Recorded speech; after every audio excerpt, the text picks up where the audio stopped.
kind of follow the social trails a little bit. There was a little bit of traversing change, and then there's a crossover on this wetlands right here with the boardwalk. In this area here, it was decided to bring the trails closer together, and it was because of the topography and the slope made the most sense here. We're going to have to provide still some separation here, but it's going to have to be minor separation, either vis-a-vis plantings or something, to bring this trail together a little bit closer in this area across this boardwalk. And then there was a little bit of different traversing. You can see the original plan versus this one. This is a little bit of different traversing onto the Rainier Vista connection.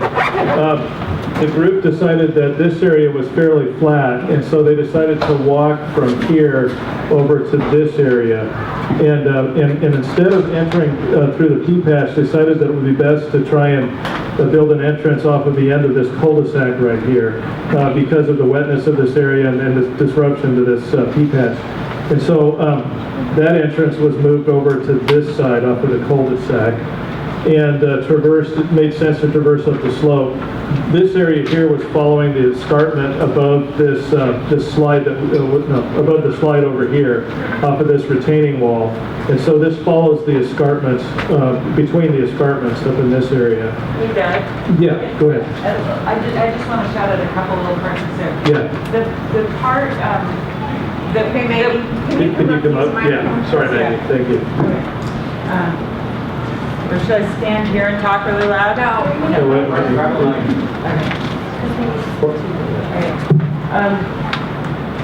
Between the Vista Park entry and the pea patch area,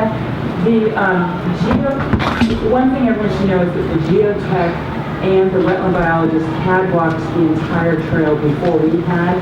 And the reason we didn't walk through there, partly because we were getting short of time, but they had walked it and felt that there were no issues in that area that to be concerned about, whereas we were picking out issues the other places. So I just want to mention that. And the thing about the escarpments you mentioned, there's a couple of these kind of slight escarpments that are directly above the big retaining wall in Rainier Vista. And most of the length of the escarpments is actually in Seattle Housing Authority property, and they kind of extend into the park. And so we're not, no, they don't go that far, they don't go nearly as far as you're showing. Yeah, this is the property line. Yeah, they're just in this area above the wall. Yeah. Can you show us there though, because we just can't. Sorry.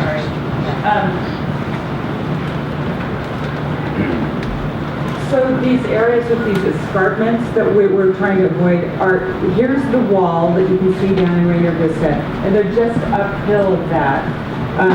To some extent on the Seattle Housing Authority side, it's extending up into the park area.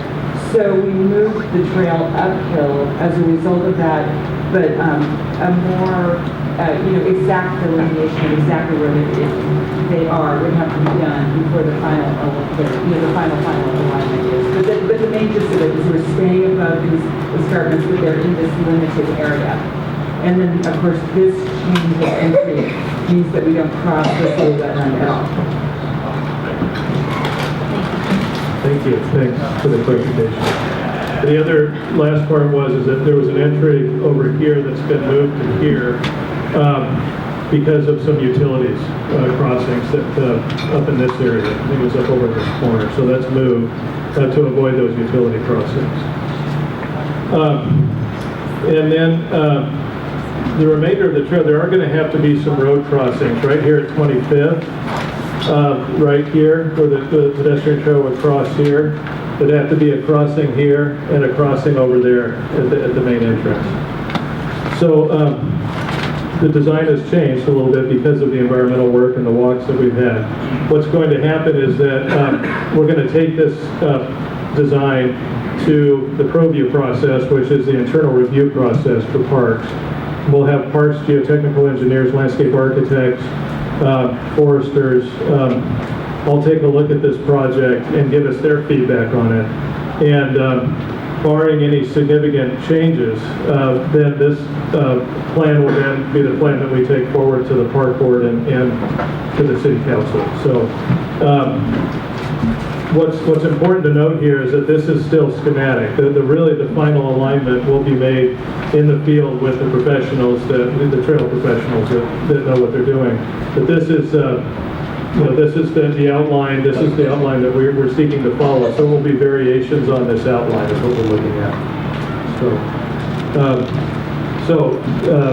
That's the plan. I just wanted to bring up a couple other notes that have questions that have come up.